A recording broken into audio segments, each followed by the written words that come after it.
dommage. Attends, attention, je reprends dessous. Situation réelle, ouais. Il faut qu'il passe derrière les escabeaux. Voilà. Attends, je crois qu'elle finisse en bas. Voilà.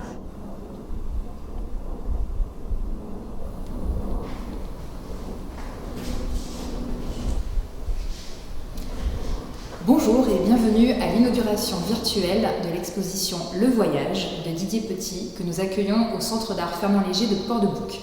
Il s'agit de la restitution d'une résidence entreprise il y a maintenant plus d'une année, en 2019, où nous avons invité l'artiste à venir travailler à partir de nos fonds artistiques et archéologiques afin de proposer une résidence, puis une exposition restitution qui va vous être montrée ce soir. Vous allez découvrir avec Didier, qui nous accompagnera œuvre par œuvre, un ensemble qui est composé de dessins découpés sur verre et sur nos vitres. Alors Didier, est-ce que tu peux nous parler de ton travail, mais aussi nous donner quelques éclairages sur l'élaboration de tout le travail que tu as pu réaliser avec nous? Bien volontiers. Alors je m'appelle Didier Petit, je fais du dessin depuis un peu plus de 30 ans. J'ai toujours fait du dessin. J'aime quelque chose qui soit incisif, qui soit précis, et j'aime pas la souplesse de la toile en peinture, par exemple. J'ai depuis 30 ans de travail, j'ai que 3 outils, à savoir un crayon 9H, très dur, un crayon 8B, extrêmement gras, et depuis un peu plus de 10 ans, un scalpel. Lorsque j'ai commencé à élaborer des dessins avec le scalpel, je me suis aperçu que dans les dessins que je faisais au crayon, je n'arrivais pas à trouver la couleur de l'ombre, et ce qui m'intéressait, c'était ça. Et à partir de la couleur de l'ombre, j'ai réussi, d'un autre côté, par un effet inverse, à trouver aussi la lumière, bien évidemment. Lorsque Laure Flores m'a invité, ainsi que Céline Félix du service patrimoine de Port-de-Bouc, on a réfléchi ensemble à faire un travail sur le fonds patrimonial de Port-de-Bouc. Et ils m'ont invité à la fois dans les réserves archéologiques et à la fois dans le fonds numérique sur l'histoire maritime, de construction navale en tout cas, de la ville. Je leur ai proposé donc 2 projets. Le premier projet, c'est celui qui a été proposé sur les villes, donc il s'agit de papier découpé, bien évidemment, vu que c'est ma pratique.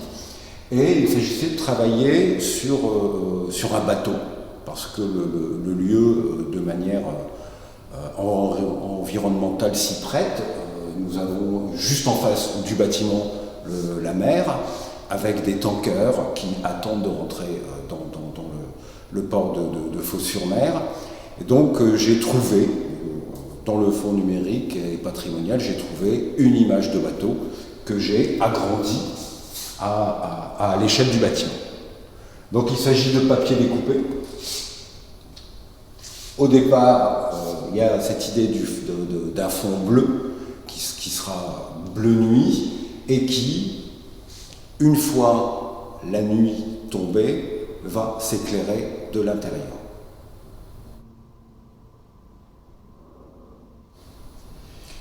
La ville de Port-de-Bouc possède une collection artistique d'importance et également une collection archéologique. D'ailleurs, le Centre d'art Fernand-Léger, depuis 2016, s'associe régulièrement au service patrimoine de la ville pour proposer des projets artistiques contemporains qui prendraient pour base cette collection. Didier s'est pleinement prêté à ce jeu et il va le présenter par rapport au fonds archéologique. Alors, lorsque Laure Flores m'a fait l'invitation, elle m'a associé rapidement avec le service patrimoine de la ville de Port-de-Bouc, avec Céline Félix, et ils m'ont emmené au mois de janvier, ça remonte un peu, mais bon, c'était le mois de janvier, dans les réserves de Port-de-Bouc, un passé maritime assez important, et un passé archéologique aussi important, et là j'ai découvert un ensemble, un trésor, presque un trésor, un ensemble d'objets, d'amphores, de tessons plus ou moins identifiables, à partir desquels j'ai fait une grande série de photographies que j'ai installées sur les murs de mon atelier et que j'ai ensuite recomposées, redessinées pour recréer une réserve archéologique à ma manière. L'idée de départ était de tendre sur des grandes plaques de verre un adhésif doré et ensuite de dessiner, de recomposer cette réserve archéologique, de dessiner sur un papier blanc, de découper les deux papiers et ensuite de lever chaque partie, soit avec ma main, soit à la pince à épiler, pour permettre l'entrée de la lumière. Pourquoi le doré par rapport au bleu? Je parlais du bleu nuit tout à l'heure pour le bateau. Pourquoi le doré? C'est l'idée du trésor, c'est l'idée de l'or qu'on peut trouver au fond de la mer. Alors, ce qui m'a plu, moi, quand j'ai visité, Laure s'en souvient très bien, quand j'ai visité les réserves archéologiques, ce qui m'a plu, c'était le côté presque organique de ces objets qu'on avait trouvés au fond de l'eau. Et l'idée de les composer, c'est à la fois de les rendre visibles et de les rendre d'une certaine manière invisibles, comme si c'était des objets qui étaient de nouveau engloutis.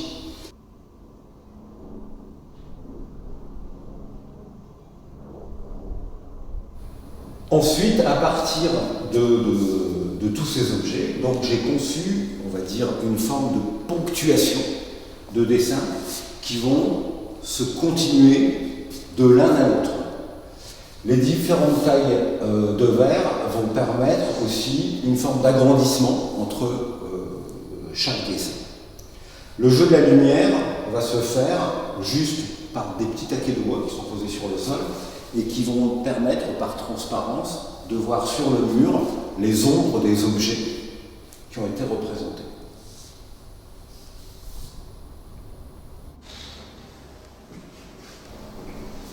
Avec le service patrimoine, donc j'ai travaillé sur cette image de bateau dans le fichier informatique du service patrimoine et j'avais envie d'associer avec ce bateau qui est d'une certaine manière ni en construction ni en réparation, en fait, j'en sais rien, quoi.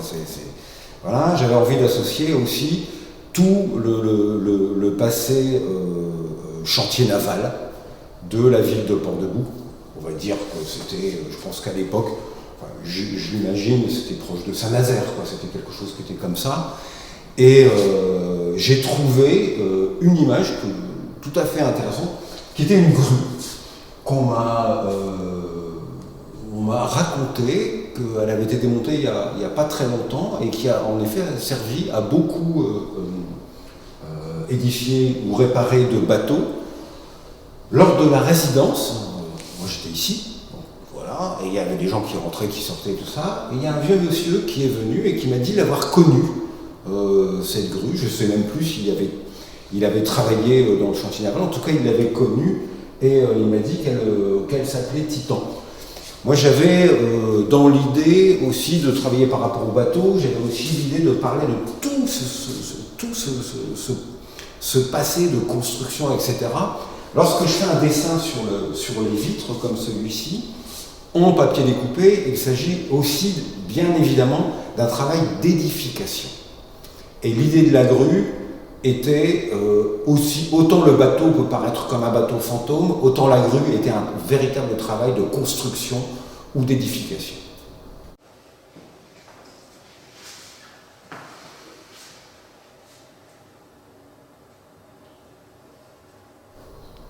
Le Centre d'art Fernand-Léger a une position géographique particulière.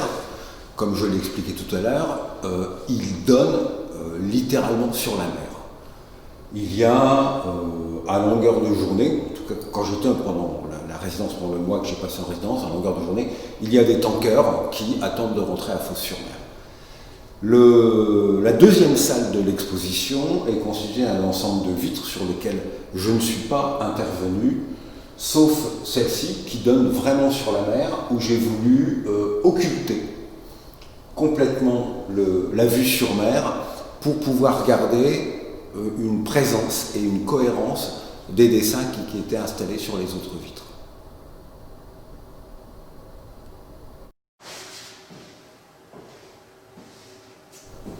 Alors pour la deuxième salle, j'ai poursuivi le motif des amphores, en tout cas des choses que j'ai trouvées dans les réserves archéologiques, posées de la même manière avec le jeu de l'ombre et de la lumière qui se fait Et nous avons décidé de laisser les fenêtres s'envoler pour pouvoir faire entrer la lumière du jour par opposition à la lumière bleutée des autres vitres. Toute cette idée, en fait, qui compose l'ensemble de l'exposition, Laure l'a dit tout à l'heure, l'exposition s'appelle Le Voyage, et il s'agissait vraiment de réfléchir sur qu'est-ce qu'un voyage immobile. L'idée de la résidence a été celle-ci, et effectivement elle l'a été en temps, je parlais du hors-temps tout à l'heure, c'est de pouvoir voyager sans sortir. On va dire que c'est ma pratique depuis 30 ans, je l'ai dit, c'est ma manière de vivre, et qu'un des livres qui, on va dire, mon livre de chevet, est le voyage autour de ma chambre de Xavier de Maistre.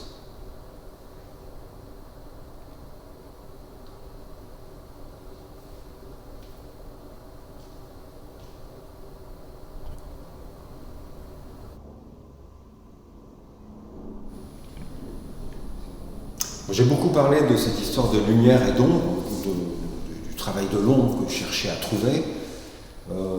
Pour une petite anecdote, je me suis retrouvé dans une exposition collective où les murs étaient roses. Et en fait, je ne pouvais pas poser mes dessins, c'était des dessins, des morceaux de corps, je ne pouvais pas les poser sur le mur.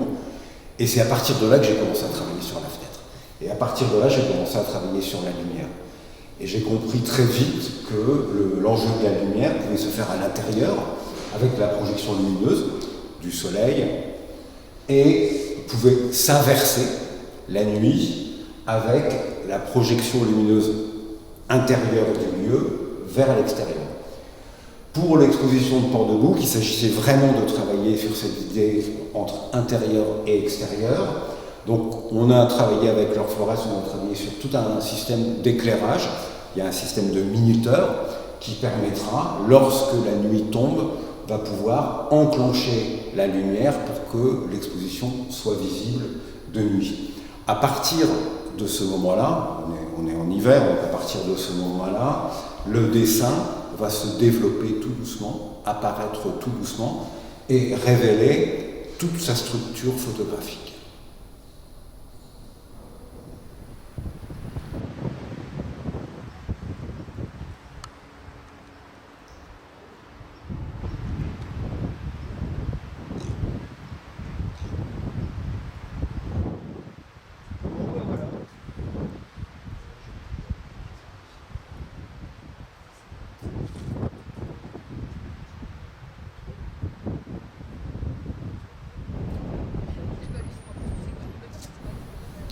Alors, si nous vous proposons une visite virtuelle de l'exposition de Didier Petit dans le contexte que vous connaissez, vous l'avez compris, vous avez la possibilité de vous balader à la nuit tombée aux abords du Centre d'Art et de découvrir les illuminations de cette exposition à partir de 17h30 environ jusqu'à 20h. Donc, n'hésitez pas à venir vous balader.